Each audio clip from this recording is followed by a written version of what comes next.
नमस्कार, दिव्य हिमाचल टीवी देख रहे हैं आप। मैं हूं आपके साथ निखिल अवस्थी। आइए शुरू करते हैं आज का बुलेटिन मुख्य समाचारों के साथ। This bulletin is brought you by world class Nidra mattresses. तो अब सिर्फ सोना नहीं, डूब के सोना। एचआरटीसी कर्मचारियों और पेंशनरों के बिलों का निपटारा 1 माह के भीतर कर देगी सरकार। +2 के 1.5 लाख छात्रों को पूरी करनी होगी 7 शर्तें, तभी होंगे प्रमोट। कॉलेज छात्रों के एग्जाम होंगे या नहीं, 14 जून को हो जाएगा फैसला।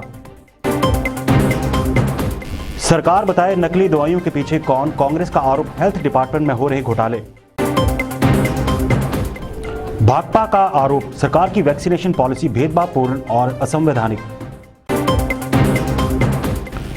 नादौन में ट्रक से पकड़ी 15 किलो 679 ग्राम भुक्की, गांजा भी बरामद। आने वाले 2 दिन खूब बरसेगा अंबर, 10 को साफ रहेगा आसमान। और अब समाचार विस्तार से। सरकार ने जैसा सोचा है अगर वैसा ही हुआ तो हिमाचल प्रदेश परिवहन निगम के कर्मचारियों और पेंशनरों को राहत अवश्य मिलेगी। मुख्यमंत्री जयराम ठाकुर ने आदेश दिए हैं कि पेंशन धारकों के लंबित चिकित्सा बिलों का निपटारा 1 माह के भीतर किया जाएगा। देखते हैं इस रिपोर्ट में। एचआरटीसी के कर्मचारियों व पेंशन धारकों के लंबित चिकित्सा बिलों का निपटारा 1 माह के भीतर किया जाएगा। ये निर्देश मुख्यमंत्री जयराम ठाकुर ने हिमाचल पथ परिवहन निगम की कार्य समीक्षा के दौरान अधिकारियों को दिए। मुख्यमंत्री जयराम ठाकुर ने कहा कि एचआरटीसी में सुधार कार्यों के लिए नियमित बजट के अलावा 259 करोड़ रुपए की अतिरिक्त वित्तीय सहायता प्रदान की है। एचआरटीसी कर्मचारियों और पेंशन धारकों के 6 करोड़ रुपए के लंबित चिकित्सा प्रतिपूर्ति बिलों का निपटारा 1 माह के भीतर कर दिया जाएगा। उन्होंने अधिकारियों को निगम के कर्मचारियों और पेंशन धारकों के सभी लंबित भत्तों का निपटारा चरणबद्ध रूप से करने के निर्देश दिए। मुख्यमंत्री ने कहा कि राज्य सरकार निगम को प्रदान की जाने वाली मासिक सरकारी सहायता में पर्याप्त वृद्धि करेगी ताकि ये अपना खर्चा वहन कर सके। सीबीएसई की तर्ज पर एचपी बोर्ड के तहत +2 के छात्रों को प्रमोट करने पर सरकार की सहमति बन गई है। शुक्रवार को सचिवालय में शिक्षा मंत्री की अध्यक्षता में आयोजित एक बैठक में ये बड़ा फैसला लिया गया। +2 में पढ़ने वाले 1.5 लाख छात्रों को 7 इंडिकेटर दिए गए हैं। इन्हीं 7 शर्तों पर छात्रों को खरा उतरना पड़ेगा।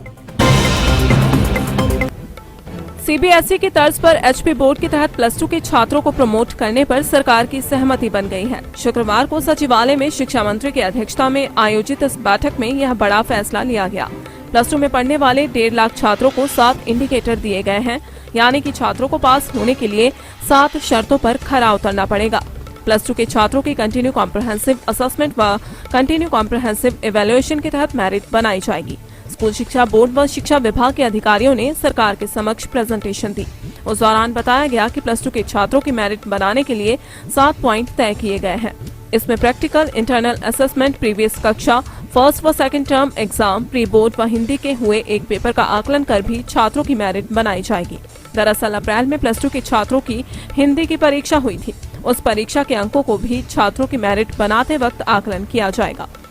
दावा किया जा रहा है कि स्कूल लेवल पर गठित की गई टेबुलेशन कमेटी छात्रों की मेरिट बनाने में बोर्ड की मदद करेगी।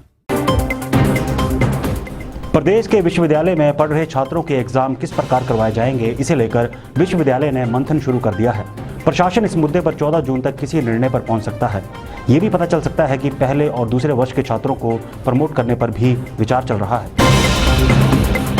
स्कूल के बाद अब कॉलेज विश्वविद्यालयों की परीक्षा पर भी सरकार तैयारी करने लगी है। जानकारी के अनुसार इस साल भी यूजी पीजी के फर्स्ट व सेकंड ईयर के छात्रों को प्रमोट किया जा सकता है। वहीं फाइनल ईयर के छात्रों की परीक्षाएं करवाने पर सरकार मंथन कर रही है। शिक्षा विभाग व एचपीयू को 10 जून तक अंडर ग्रेजुएट और पोस्ट ग्रेजुएट छात्रों की परीक्षाओं को लेकर प्लानिंग भेजने को कहा गया है। ऐसे में शिक्षा निदेशक की अध्यक्षता में कमेटी का गठन हो गया है। कॉलेज परीक्षा पर क्या करना है, किस तरह से छात्रों की मेरिट बनाई जा सकती है, इन सब पर सभी के सुझाव लिए जा रहे हैं। हालांकि पीजी, एमफिल व अन्य तमाम परीक्षाओं पर एचपीयू से सुझाव मांगे गए हैं। सूत्रों की माने तो 14 जून के बाद कोविड की परिस्थिति को देखते हुए ही कॉलेज परीक्षाओं पर राज्य सरकार फैसला ले सकती है।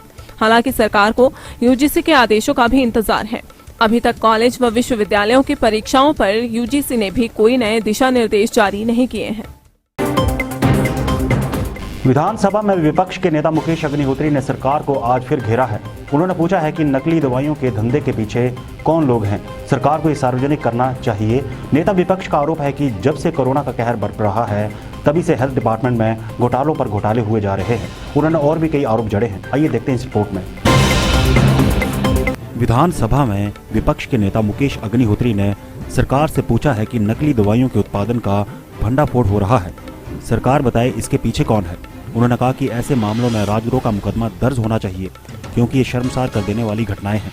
मुकेश अग्निहोत्री ने शिमला में पत्रकारों को संबोधित करते हुए कहा कि जब से कोरोना आया है तब से कोविड प्रबंधों में घोटाले शुरू हो गए हैं। स्वास्थ्य महकमे में ऐसे कई बड़े घोटाले सामने आ जाएंगे जिस पर सरकार को, जनता को जवाब देना होगा। उनके साथ वरिष्ठ नेता कौल सिंह ठाकुर, आशा कुमारी, सुधीर शर्मा के अलावा विक्रमादित्य सिंह और सुभाष मंगलेट भी थे। एक मंच पर आए नेताओं का नेतृत्व करते हुए मुकेश ने कहा कि कोविड प्रबंधों में घोटाला नहीं होता तो पहले भाजपा अध्यक्ष को इस्तीफा न देना पड़ता, फिर स्वास्थ्य मंत्री को नहीं बदलना पड़ता। स्वास्थ्य निदेशक भी जेल चले गए। पहले दिन से घोटाले शुरू हो चुके हैं। उन्होंने कहा कि कोरोना काल में सरकार ने अपने वर्करों को ठेके दिए हैं।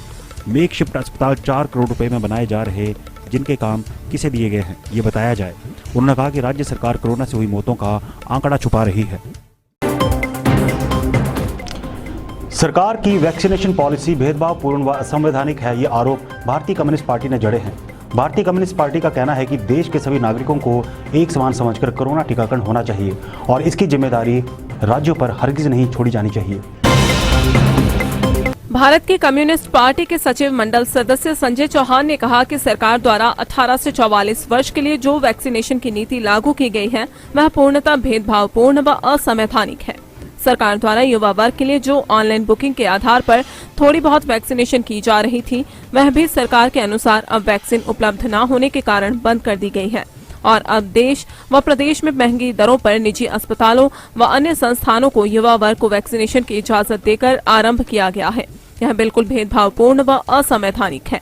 इसलिए देश में सभी युवा, वृद्ध, बच्चों, गरीब, अमीर व हर वर्ग के लोगों के जीवन की रक्षा करना सरकार का संवैधानिक दायित्व बनता है। उन्होंने आरोप लगाया कि सरकार की वैक्सीनेशन को लेकर लागू नीति व कार्य प्रणाली यहां भी संदेह के घेरे में आती है, क्योंकि अगर प्रदेश सरकार को वैक्सीन नहीं मिल रही तो निजी अस्पतालों व संस्थानों के पास वैक्सीन कहां से आ रही है। अब तो उड़ता हिमाचल कहें तो भी चलेगा, क्योंकि यहाँ ऐसा कोई दिन खाली नहीं जाता जब नशे की खेप समेत नशे के सौदागर न पकड़े जाएं। आज भी हमीरपुर के नादौन में जब एक ट्रक को रोका गया तो उसके भीतर से बड़ी मात्रा में नशा पकड़ा गया। नशे के खिलाफ नादौन पुलिस को बड़ी कामयाबी हाथ लगी है। निरीक्षण के लिए रोके गए एक ट्रक के भीतर से 15 किलो 679 ग्राम भुक्की बरामद हुई है। इसके साथ ही 12 ग्राम गांजा भी मिला है। पुलिस ने विभिन्न धाराओं में मामला दर्ज कर आगामी कार्रवाई शुरू कर दी है। वहीं दोनों व्यक्तियों को गिरफ्तार किया गया है तथा इनसे पूछताछ की जा रही है। मिली जानकारी के अनुसार नादौन अंब राष्ट्रीय राजमार्ग पर नादौन सीमा पर मसेह खड्ड के पास शुक्रवार को सुबह पुलिस ने नाका लगा रखा था। इसी दौरान अंब की तरफ से नादौन की ओर आ रहे एक ट्रक को रोका गया। निरीक्षण के दौरान जब पुलिस को संदेह हुआ तो ट्रक के अंदर की तलाशी ली गई। तलाशी के दौरान ट्रक के अंदर रखी 15 किलो 679 ग्राम भुक्की बरामद हुई। और आइए अब जानते हैं मौसम का हालचाल। हिमाचल प्रदेश में आने वाले 2 दिनों में गर्जन के साथ बारिश होगी। मौसम विभाग ने मैदानों सहित पहाड़ों पर 1-2 स्थानों पर गर्जन के साथ बारिश होने की संभावना जताई है, जबकि प्रदेश में 7 से 10 जून तक मौसम साफ बना रहेगा। राज्य के अधिकतर क्षेत्रों में शुक्रवार को मौसम साफ बना रहा। दिन के समय धूप के खिलने से अधिकतम तापमान में फिर से बढ़ोतरी दर्ज की गई। अधिकतम तापमान में 1 से 3 डिग्री तक का इजाफा हुआ। कांगड़ा के अधिकतम तापमान में सबसे ज्यादा 3 डिग्री की बढ़ोतरी आई है। प्रदेश में बीते 24 घंटों के दौरान राज्य के कुछ स्थानों पर बारिश हुई है।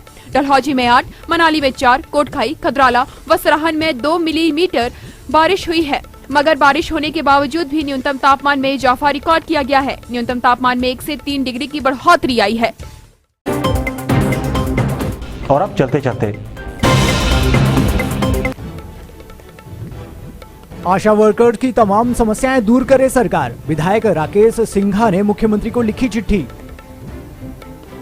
बिलासपुर के कंदरौर सब डिवीजन में ऑन ड्यूटी बिजली बोर्ड कर्मचारी की रास्ता रोककर मारपीट।